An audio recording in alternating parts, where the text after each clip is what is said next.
All right, guys, welcome back to another video. It's your man Jay. So today we're going to be talking about maintenance.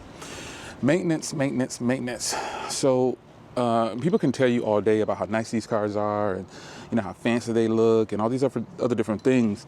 It's expensive, so anybody can buy this car. Like, anyone can get out and buy this car. For the people that can afford it, they can get out and buy it. It's not about just buying it. It's about maintaining it. So I'm actually coming up on 3,000 miles.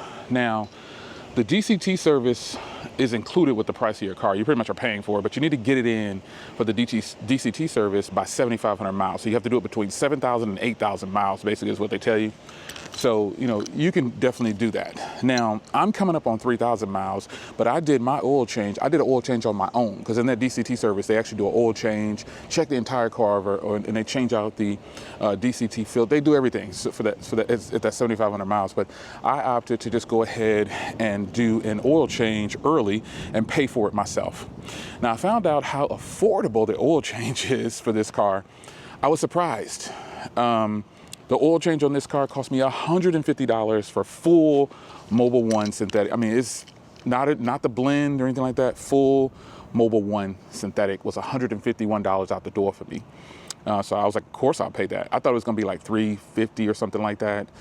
But maintenance on this car should be somewhat affordable when you think about it. I don't know, like, other parts that could possibly go wrong, like right now, that is, because the car's under warranty. And I made a video already talking about modifying your car and what, how you shouldn't do it when it's under warranty. But oil changes and stuff like that, you have to take care of yourself. So owning a car like this, doing the basic things to it, tires, balance, rotation, things like that, that shouldn't cost much at all. As a matter of fact, I have my tires insured, so if I get a blowout or a flat, anything, I don't pay anything. That's the first thing I did. You have to do this to a vehicle like this. You need to insure the tires, because the tires on this car are very expensive. The rears are is 345/21, 345/25/21, and that is a ginormous tire on the back of this thing. I mean, it is. Look at this. Get that under there. Look at how big that tire is. That is a ginormous tire. And then, to top it off, the front tires are 275/30/20. And again, this is like, I think that's an 11 on the front and a 13 on the rear. Could be wrong. That could be a 10 on the front or 10.5. I think it's an 11 though. Yeah, it might be 20/10, but it's definitely 21/13 on the rear. So these tires are not cheap. They're expensive. So once I saw that the maintenance was really affordable on this car, pretty much I said, wow, this is a gimme right here. So yeah, the car cost a lot. Let's not trip. It did cost a lot. But to maintain it on the road, I'm totally okay with paying every 3,000 miles $150. I'm totally okay with that. No problem with that whatsoever. Transmission flush is always going to be more. So when it comes time to do the DCT again, and it's not the initial one at 7,500 miles, that is what I'm roughly thinking is going to be about 1,000 to 1,500.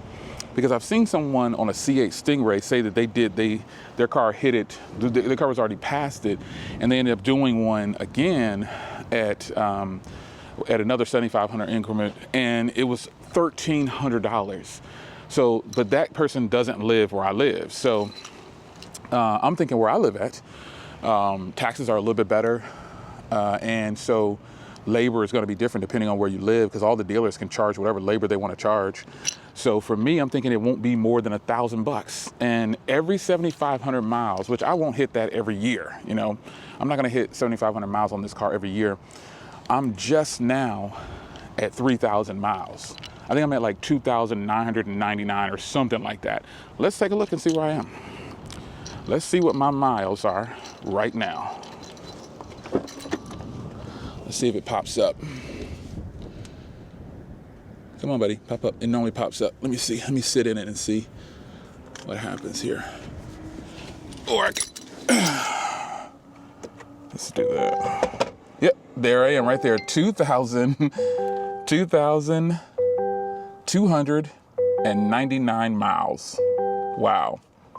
So I'm about to hit 3,000 miles. And I've had this car for right at about 5 months. So I hit the 3,000 mile mark basically halfway through the year almost.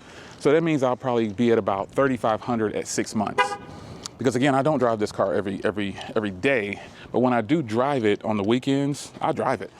I definitely didn't buy this particular Corvette to have it sitting in the garage and just sitting there talking about how low the miles are and if I'm going to sell it. Because every time I go out, other people talk about that. Man, you know, you definitely can sell this. I'm like, yeah, I'm enjoying it, man. I don't really care about the miles getting high this time because I just want to drive it. And so this conversation leads me to the car that I'm about to probably add to the stable. I'm not gonna lie, it's a Porsche, it's a 2025 Porsche. I don't know if I said it or not, but I think I want to daily drive a two-door coupe again. I used to only drive two-door coupes at one point, and because I prefer the two-door coupe, and I think I want to daily drive a sports car other than a Corvette. Like I could daily drive this car, but it's just so nice. Man, this is like my fun car, and it's really fast. And so I looked at a 2025 Porsche 718.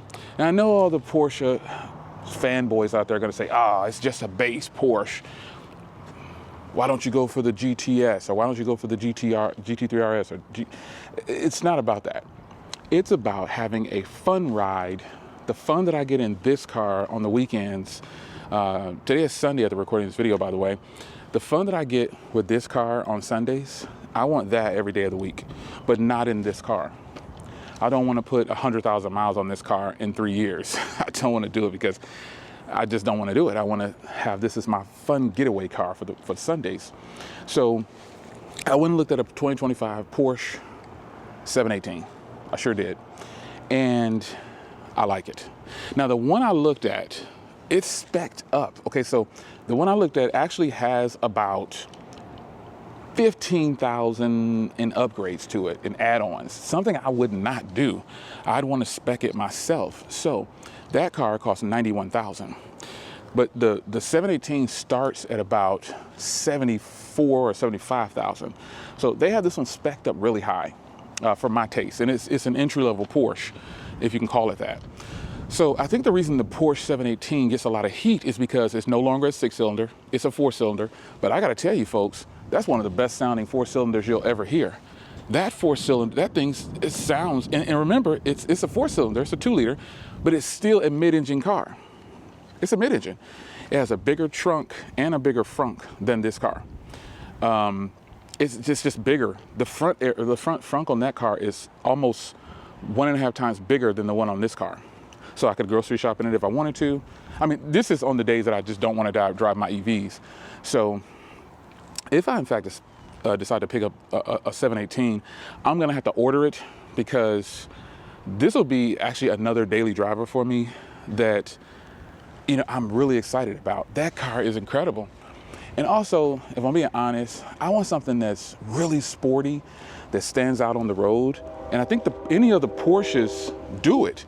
They just do it, man. They stand out on the road, and it's a small group of people, and it's still considered an exotic car. For some reason, a Porsche is considered an exotic car. Even a base 718 is considered exotic. I go to all these car shows, and there's a lot of base Porsches there, base 911s, base 718s, and they get to line up with the exotics per se, but this car right here is not considered an exotic according to the people at those car shows. So I'm like, yeah, okay. But nonetheless, the Porsche 718 is on my radar. And if I decide to, because I can go pick up that one right now, but again, it's spec'd not how I would want to do it. Also the color, while it has the white wheels and the white exterior and the beautiful matching interior, it again is spec'd in a way that I wouldn't do it. And I like it. It looks good. Also, I'd probably want to get a convertible if it's going to be my daily. That way on those beautiful days, I can just drop the top. Because I love having to be able to take the top off of this car. I love it. It's something that if you just don't know, you just don't know. The open air on your face and your head and just your whole body just coming in is freaking nice. It's nice. I didn't get a convertible for this one because I just, this is a convertible basically. It's just called a Target top. So nonetheless, I want to daily drive a Porsche, and I might do it. What do you guys think about the Porsche 718? If you're not a Porsche person, if you don't know anything about Porsches, you might want to go do some research. And what you might find is that you hear people saying, oh, it's a base Porsche, you know, it's not worth it because it's a 2-cylinder, you can get a C8 Corvette. And you know what? I already have a Corvette, but okay, here's the thing about the 718. The 0 to 60 is like 4.9 seconds. And if you get the S, it's like 4.2 seconds. And everybody compares it to the Supra, the C8 Stingray, and another car, I forgot which one. Because they all cost less or about the same, and they're faster. The Supra is actually, if you're looking for a fast car, you know, that can easily be modified and can beat a Stingray, which is a couple of mods, the Supra is the way to go. It's super sporty, very fast, lots of horsepower for that little car. But the Porsche, with the heavier block on it or whatever, it's still only 3,100 pounds. So for it to be a 2-cylinder, it's the driving experience. It comes with slotted rotors already. I mean, it's freaking nice. But it doesn't compete with this car, I would say. But I want to have another sports car, another daily that's an exotic, so to speak. Now, do you think the Porsche is an exotic car?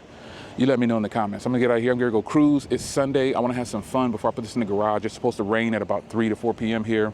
It's early in the morning to recording this video, so I'm gonna go ahead and get out of here. Hope you guys enjoyed.